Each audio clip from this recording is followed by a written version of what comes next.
is Ed Morrissey with Tina Corby from Hot Air and Town Hall with Senator Rick Santorum, who is on a roll these days, Senator. Congratulations first off on the clean sweep last Tuesday. And tell us about coming here to CPAC. What are you going to be doing to build on that momentum of conservatives here? Well, talking to very influential people like Ed Morrissey and Tina Corby, and trying to build on the endorsement that I got from you, Ed, and it was a very timely one, much appreciated. And, that's really important, is to get try to get a growing consensus within the conservative community to line up and put a conservative as our nominee, as someone who can make that clear contrast with Obama and make him the issue of the race, and proudly stand up for the positions that our founders believed in, and conservatives are trying to do just that, conserve. Senator, you finished up your speech today with a call to conservatives, to Republicans everywhere that are going to be voting in this primary to rest on their honor, use their honor, make the choice that will satisfy their honor. That's obviously a call to defend the conservative agenda, and you've made a very clear distinction between yourself and the other candidates on that score. I also saw earlier today, talking a little bit about honor, that you're not planning on going negative in terms of personal or business attacks on the other candidates. Do you see this as a key part of the presentation that you're trying to make, that you can compete honorably in this race? If I'm asking people to uphold the honor of our country and to uphold the honor of their family and their community, which is part of our responsibility, then I want to try to do the same. It's one thing to say, well, do what I say, don't do what I do. We're going to go out and talk about the issues that are important to people in this country, and I'll be as tough as anybody if I think someone is doing things that are have public policies that are injurious to freedom, injurious to people's economic well-being, injurious to the national security of our country.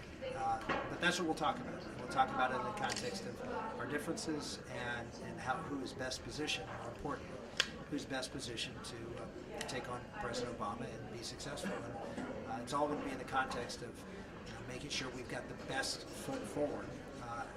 It's going to be a pretty tough thing to do, beat a Democratic incumbent president, and all the trappings of a liberal has in running in this country. Senator, you were in my home state of Oklahoma yesterday. Where are you from? I'm from Edmond. Okay. And I was not in Edmond. Sorry. Tulsa and Oklahoma City. Right, Edmond's right outside of Oklahoma City. So. But I hear you had quite a crowd show up for you there, and you've made the case for yourself that you appeal to the middle of the country in a way that the other candidates maybe don't. It's common that when a politician is in Washington or a president is in the White House, that the D.C. disconnect just sets in. So what will you do to ensure that you stay connected to the heart of the country if you're president? Well, probably the easiest way is to make sure that I'm still a good husband and father, and raising 7 kids, and going through that gives you a real dose of reality every day of dealing with the issues that every mom and dad has to deal with. I'm sure it's no different. It certainly was no different when I was in the Senate, and I think it grounded me a lot when I was there. The other thing is, not that I've thought a lot about this, but I think it is important to have that interaction with folks, sort of from every walk of America, and I would make sure that we structure time to have that kind of interaction with people, not in structured forms with just donors and party activists show up, but in making sure that we have a real opportunity not just to meet and greet, but have a chance to talk to people about what their concerns and problems are. You've definitely done that, and you talked about the kitchen table. I remember in one of your speeches, and it just really resonated because it seemed like you felt what we're feeling. And also, as a young person, you mentioned you have 7 children. What can you do to tailor your message and to really appeal to millennials, particularly on the issue of entitlement reform? Just given that we're the ones paying into a system we probably will never see the It should be easier this time to make the case to a generation that is facing double-digit unemployment and high double-digit unemployment as they come out of high school and college, that's facing a $5 trillion extra debt burden that they're going to have to pay, is facing a world that is more unstable and unsafe.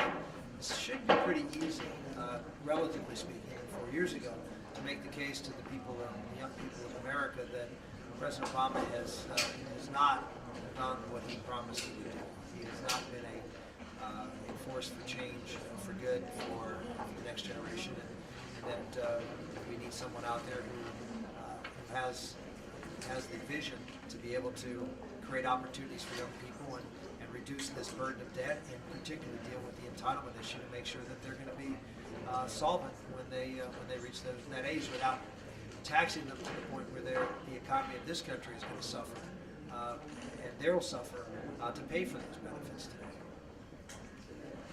Senator, just this past week, 10 days, there's been a big controversy brewing over the Health and Human Services mandate on contraception and abortifacient coverage. Today, I'm not sure if you're aware of this, okay, you are, that the Obama administration announced an accommodation that said that the mandate would stay in place for religious organizations outside of actual churches and houses of worship, but that insurers would pay the cost rather than the religious organizations. First off, is that a change at all from what was originally announced? And doesn't this validate the issues that social conservatives have had with not just Obamacare, but also the Obama administration all along? This isn't a social conservative issue. This is a First Amendment issue. This is a freedom of conscience issue. And on what type of thing? Look at what we're talking about. We're talking about insurance. Insurance is something that you buy for expensive or financially catastrophic occurrences. You buy insurance so it won't affect your financial condition. The things that we're talking about here that they're forcing Catholic organizations to buy are not expensive things. They are actually relatively inexpensive healthcare expenditures, and yet they're using insurance to impose their will and crush the freedom of religion that Catholics used to be able to exercise in this country. And so they're going to extreme measures to force people to do things what they say. And going to insurance companies, where do insurance companies get their money from? Get their money from the folks who pay the policies, which of course is the employer. So the fact that they shifted an employer has no consequence.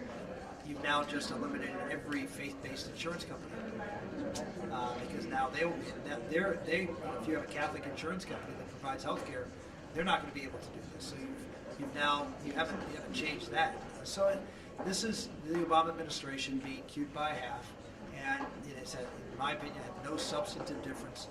And I'm sure that the Catholic Church, hopefully, will continue to oppose it. And I shouldn't say that. The entire people who believe in freedom of religion will continue to oppose this. In fact, we're seeing statements from, for instance, the Hispanic Evangelical Congress, I think it's called, which represents 18 million Hispanic members, families. The largest non-Catholic Hispanic faith-based organization in the country came out in opposition to this. Richard Land said that Southern Baptists said he'd go to jail before complying with this, and I forget who was saying it. I think Tina knows this, but somebody was saying we're all Catholics now. This is a unifying event, to the point where you almost have to wonder what the White House was thinking about dropping this in an election year. I'm stunned. I mean, as a Catholic, I'm offended, but just as a political analyst, I'm stunned that the Obama administration didn't see this firestorm coming. It's who they are. It's really who they are. They just got slammed down by the Supreme Court 9-0 for trying to enforce employment discrimination laws on the hiring of ministers for churches. And the oral argument, the Assistant Solicitor General argued with Justice Kagan, who voted against the administration, argued that yes, if you took it to its logical consequence, that their argument would make the Catholic Church hire women priests, otherwise it would be discriminatory. This is the attitude of this administration, that religion is simply some sort of narcotic for the masses. It has no real special exception. Barbara Boxer said the right to the woman to choose trump religious liberty. And that's their feeling, is that these secular values are much more important, and they have a right, even though they're not specifically in the Constitution. They believe their rights just as important as the Constitution. In fact, they're more important because they're theirs, and therefore they should be able to impose them on everybody else. But at the same time, they complain about those of us who stand up and say the things that we say about life and marriage, that we're imposing our values. Fascinating. Senator, we know you don't have very much time, so we just wanted to thank you so much for sitting down with us and talking to us. And how does this compare with your past CPACs? That's my last one. A little bit more attention this time around. It's been great. It's always fun to go to CPAC. Well, thank you again. We appreciate your time.